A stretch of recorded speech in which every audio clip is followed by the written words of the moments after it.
आप देख रहे हैं सिटी इंडिया न्यूज़ चैनल, हक की आवाज़।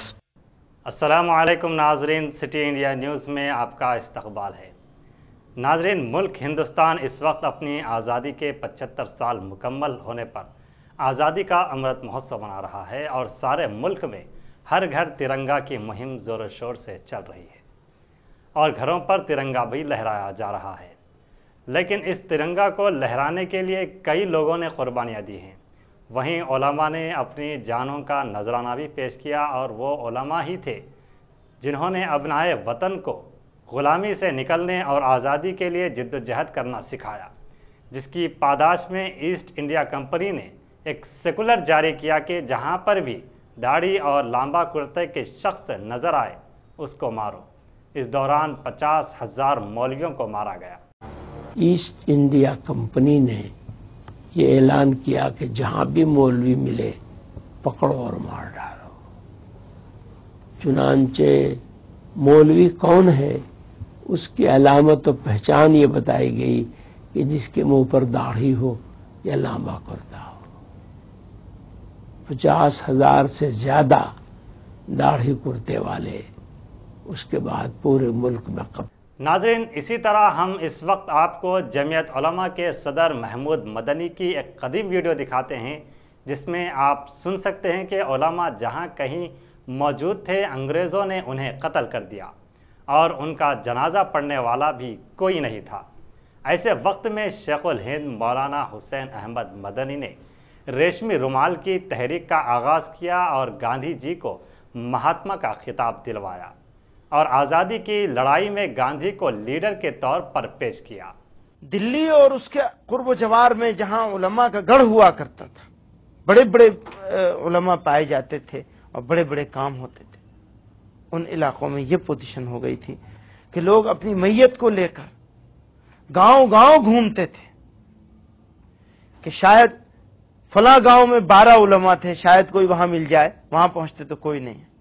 दूसरे गांव में गए, तीसरे में गए और जब लाश में से बदबू उठने लगती थी तो बिना जनाजे के दफन कर देते थे। ये हालत हो गई। उस मदरसे के वो पहले तालिब इल्म थे जिनको दुनिया शेखुल हिंद मौलाना महमूद हसन देवबंदी के नाम से जानती है, जिन्होंने वो रेशमी रुमाल की तहरीक चलाई और राजा महेंद्र प्रताप को उसका सदर बनाया, अफगानिस्तान की गवर्नमेंट इन एग्जाइल का, और गांधी जी को महात्मा का खिताब दिलवाया और आजादी की लड़ाई में गांधी जी को लीडर बनवाया। उलमा ने ही रेशमी रुमाल तहरीक को आगाज़ करके जर्मनी और जापान की मदद से अंग्रेज़ों को मुल्क से उखाड़ फेंकने का मंसूबा बनाया, मगर बदकिस्मती से अंग्रेज़ों को उनके इरादों का पता चल गया और उलमा फिर एक बार अंग्रेज़ों के आँख का कीड़ा बन गए। पूरे मुल्क में सैकड़ों उलमा गिरफ्तार कर लिए गए। शेखुल हिंद मौलाना महमूद हसन और उनके चहीते शागिर्द मौलाना हुसैन अहमद मदनी को गिरफ्तार कर हिंदुस्तान के बाहर माल्टा भेज दिया गया, जहां कई साल उनको जेल की कोठरी में रहना पड़ा।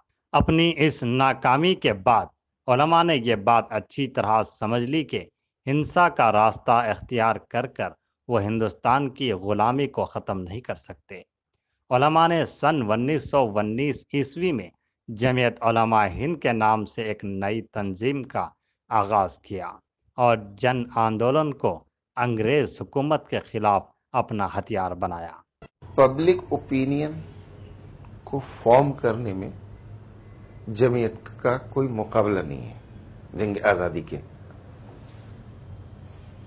ये सबसे बड़ी चीज थी कि जब फियर इतना छा चुका था लोगों के माइंड पे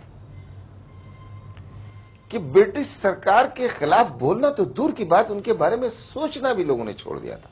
ऐसा ज़हन बन चुका हो, आप अपने रूलर से इतने मरूब हो चुके हो कि आपकी आजादी की ख्वाहिश मर चुकी हो। ऐसे वक्त में कुछ लोग उठे और आपके दिल में आजादी की ख्वाहिश को जगा दे, इससे बड़ा कोई रोल नहीं हो सकता। गांधी जी के साथ जंग आज़ादी के हर मोर्चे पर जमीयत उलमा के कायदीन ने कदम से कदम मिलाकर चलते रहे। 5 अगस्त 1942 ईस्वी को जमीयत ने सबसे पहले अंग्रेज़ों भारत छोड़ो का नारा लगाया। उस वक्त पूरे मुल्क में अंग्रेज़ी हुकूमत के ख़िलाफ़ लोगों का एक ऐसा सैलाब उमड़ पड़ा कि आखिरकार उन्हें हिंदुस्तान को आज़ाद करना ही पड़ा। लेकिन बंटवारे के मुद्दे को लेकर जगह जगह भड़के दंगों ने हिंदू और मुस्लिम के इत्तेहाद को सबसे ज़्यादा नुकसान पहुंचा, जिसने हिंदुस्तान से अंग्रेज़ को बाहर पहुंचा दिया। जमीयत उलमा के कायद मौलाना हुसैन अहमद मदनी ने पूरे मुल्क का दौरा किया और मुसलमानों से अपील की कि मुस्लिम लीग के बहकावे में न आए। वो तो यही कहते थे कि तुम लोग धोखे में मुब्तला और मुल्क को तबाह कर रहे हो और बहुत बड़ा कत्लेआम होगा। जमीयत तो बहुत मुखालिफ थी पाकिस्तान बनने के, बहुत ज़्यादा शद्दत के साथ मौलाना हफीजुर रहमान जो मुजाहिद मिल्लत गुजरे हैं, गांधी जी के बहुत करीब थे, बहुत कोशिश करते रहे वो गांधी जी से कि पाकिस्तान को तस्लीम नहीं करना चाहिए, और जलसों में बड़े बड़े जलसों में शदीद मुखालफत करते रहे, पाकिस्तान नहीं बनना चाहिए। उन पर उन्होंने मुस्लिम वालों ने हमले भी कराए और उन्हें जो है कि परेशान करने की बहुत कोशिश की गई, मगर सब बर्दाश्त करते रहे और मुस्लिम लीग की मुखालफत। मुल्क के बंटवारे से लेकर अब तक हिंदुस्तान में लगभग 30,000 कौमी फसादें हुई हैं।